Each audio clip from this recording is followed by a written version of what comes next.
Good afternoon, everyone. This is Christian with PerfectStockAlert.com, a 100% free service for smart investors and traders. All we ask in return, please refer a friend. Today is Friday, June 28th, 2013. We'll be looking at Cardinal Health today, ticker symbol CAH. Let me break out the little tools here.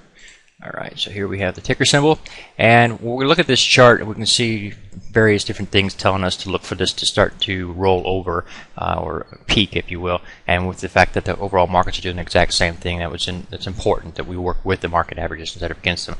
In this particular chart, you can see a couple different ways to do it. You can look at it this way, pretty obvious, pretty clear. And you can see, all right, we have a head and shoulders pattern forming here. This being the first shoulder, this being the head, which stands taller than the previous, and this being the second shoulder formation that peaks roughly the same level as you had seen on the other one. And so this makes sense. Again, you can also look at the fact that you have sell signals here, lower series of highs from one to the next. That would show that sell pressure is increasing here. With the markets breaking down, that makes sense as well. If you look at this as a head and shoulders pattern, you want to look at the neckline, and we'll show you how to get a target here.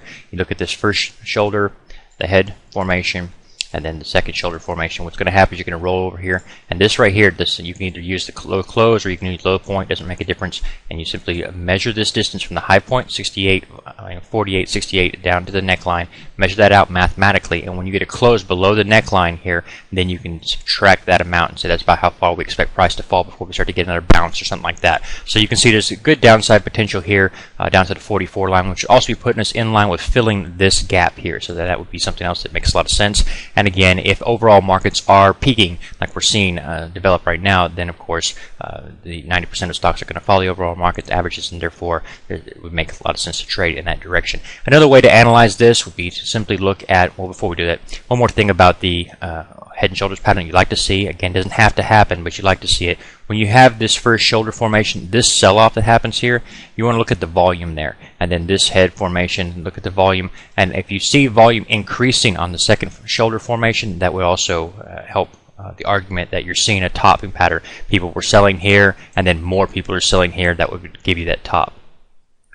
Let's clean that up and look at the volume right quick. Oh, there you are. Okay, and we can see the volume is much stronger here than it was in the earlier time period on the sell side. So again, that would make a lot of sense as well. Whenever you're messing around with head and shoulders formations, you have to set the stop off the top of the head.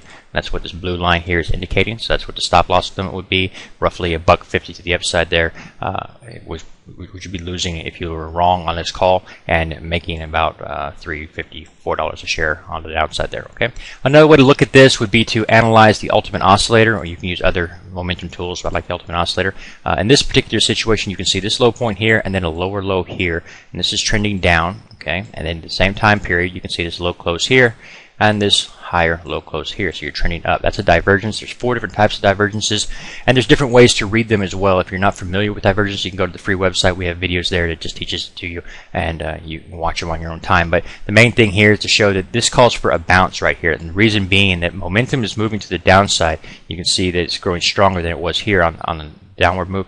But what happens with price is it doesn't meet it, and what's causing that is that there's buy pressure that's it's still in play there, and it has to alleviate that. So you end up with this bounce scenario. That's what that's all about. And then you see them oftentimes, another way to read it would be to say that price activity will get its bounce, which it has done, and then it will roll over and go lower and justify this chart. It will actually take out the previous low point here, like you see here and here. So that again would be confirming the head and shoulders pattern as well. Please take a moment to review our disclaimer. The information provided herein is our opinion only. Under no circumstances do any statements here represent a recommendation to buy or sell securities or make any kind of an investment. You are responsible for your own due diligence. To summarize, we do not provide investment advice, nor do we make any claims or promises that any information here will lead to a profit, loss, or any other result. These videos are for educational purposes only.